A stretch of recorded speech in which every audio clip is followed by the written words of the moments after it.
Here are my 15 secret international flight hacks that save money that I've learned over a decade of travel across 5 continents. And don't forget to stick around until the end, and I'm going to tell you about a secret website that ensures you get the best seat possible on every flight. Hey, my name is Nick, and I grew up in the mainland United States, but I've lived everywhere from Mexico to Costa Rica to Colombia to Spain to Thailand to Vietnam to Hong Kong, and right now I live in Thailand. So let me give you my tips on how I save money while traveling the world. So secret number 1 is that you only need to use 2 online tools to look for your flights. The first is Google Flights. You can use this when your dates and your destination are highly open-ended, because you can go into the Explore option and see all kinds of flights for all kinds of prices and find the best one for you. If your dates and location are already narrowed down, then you should be using Kayak. Now, Kayak shows you the agency rates for your flights, but it's also a solid conglomeration of all the flights and times that are available, which is exactly why you want to use tip number 2, which is to book directly through the airline's website. This helps you save money because you won't have to pay any kind of commission to those intermediary sites, and you'll have direct recourse with the airline since you booked directly through them. Plus, it gives you access to all of their pre-flight booking options, like choosing from over a dozen meals on some economy flights. And this might be an option you might not get if you book through one of those middlemen. And my third secret hack for saving money on an international flight is to input all of your information into the website and then back out before you pay. Sometimes after a day or two, I'll get an email from the exact company that says, hey, here's a $10 or a $30 coupon to book this flight. Doesn't always happen, but it is a nice way to save a little bit of extra cash just by being a little patient. Tip number 4 involves picking the best seat for you, and there's 3 things that you need to know about doing so. What is the pitch of your seat? What is the width of your seat? What is the recline of your seat? The pitch is how much space you have between you and the seat in front of you. I'm 6'1", I have longer legs. I prefer at least 33 inches of pitch. The width of your seat is the distance between the armrests. I don't really like the seats that have the consoles in the armrest, the ones with the pop-up tables and the pop-up TVs, because they often reduce the width of the seat and you can't lift them up for more elbow space.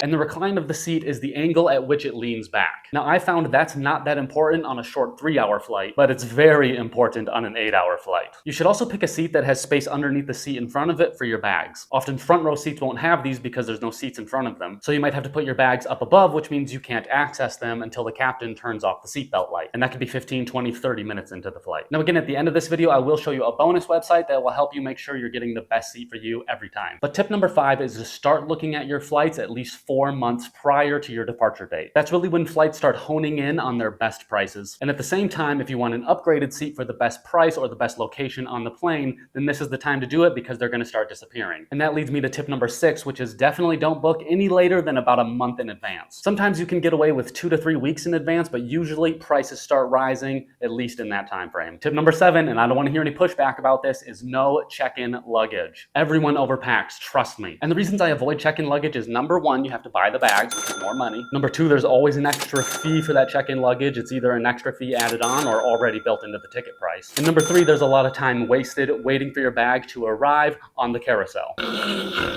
So that leads me to tip number 8, which I'm going to help you with. That's carry-on luggage only. And you're typically allowed to bring 2 things: a personal item, which should be a big backpack, and a carry-on bag, which could be a nice size piece of luggage. And then I want you to do 3 things. Pack all your lightweight stuff into your carry-on bag, because that's the one that they're definitely going to check the weight of, because it goes into the overhead compartment. It needs to be as light as possible. Pack your heavier stuff into your backpack and slide that underneath the seat in front of you. And also pack the things that you need on the flight in that backpack. That could be like a water bottle, snacks, books, an eye cover to fall asleep. Now, I know it's hard to know what bags to buy. There's so many available. So I'll help you out by showing you this backpack that I use right here, because it has these really thick and comfortable straps in here. It has a TSA-friendly lock right here to protect my valuables. And it has these theft-proof straps that have steel cables running through them. And lastly, it cinches down with these straps right here, so it fits easily underneath the airplane seat in front of me. And then since it's me and my daughter, we have 2 carry-on pieces of luggage, one for each of us. This one has a hard shell on it, which makes it sturdy and protective. And it has 4 wheels on it, which aren't necessarily as strong as the red bags, which has these 2 wheels right here, which remind me of roller skates, and this one is much more durable, I feel like, in this design. And it has a soft fabric exterior, but it's still pretty solid through here. And I'll link to all those bags in the description below in case you want to take a closer look. And that leads me to tip number 9, which is to do your research either on Google or on YouTube to find the best way to get to your airport before you leave. Is there a local bus or a hotel transfer? Is it better to use Uber Uber, Lyft, or some other similar app? Do you have a relative who owes you a favor? So just make sure that you do your research for the best option. And that leads into tip number 10, which is also do your research on how to leave the airport at your destination to get to your final location. Some places have banned things like Uber from their airports, and other places allow them, but they also have really nice competitors like Didi, Beat,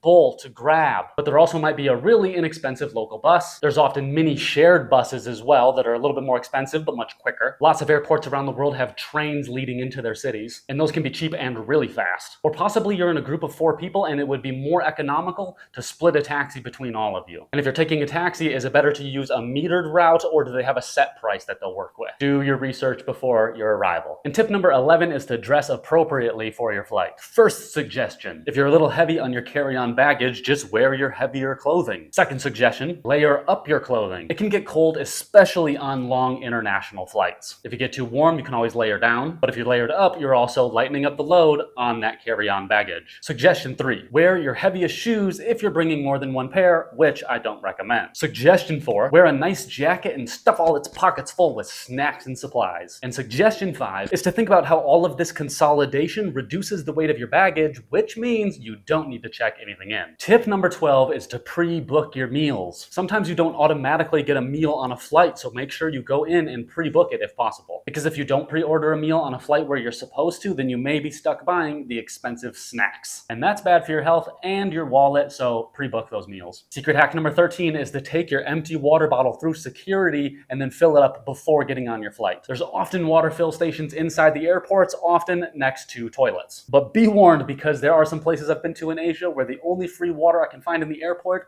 is boiling lava hot and meant for cup noodles, so be prepared to scald your lips in order to quench your thirst. Secret hack number 14 is to initially book your flight into the major international hub of the country you're landing in, and then book a separate ticket on a local discount flight to get a lower price on that final leg. There's usually just so much more competition for domestic flights once you're inside the country that you can get a good rate on that. And my final tip before letting you know about the bonus website, and this is for money pros only who know how to handle their debt properly, is to use point-back credit cards and pay off your balance immediately. Definitely don't go into debt for 1 to 3% back on a credit card just to go into a 30% interest on it. And make sure your credit card has no annual fees and no foreign transaction fees, so you can use it all over the world and not have to worry about it. Lots of places accept Visa cards, but I've also found that my Discover card works in places as well. So my bonus on how to make sure you get the best seat on every flight you take. You just want to take yourself over to seatguru.com, and you'll see that you can enter in the information for your flight, and they'll give you a color-coded rating system on how good each seat is. And they also give you all the information that you need that I mentioned earlier. That's the pitch, the width, and the recline of the seat, as well as if it has storage in front of it. So don't forget to subscribe for more videos like this. And you can start planning your escape by clicking on this video right here.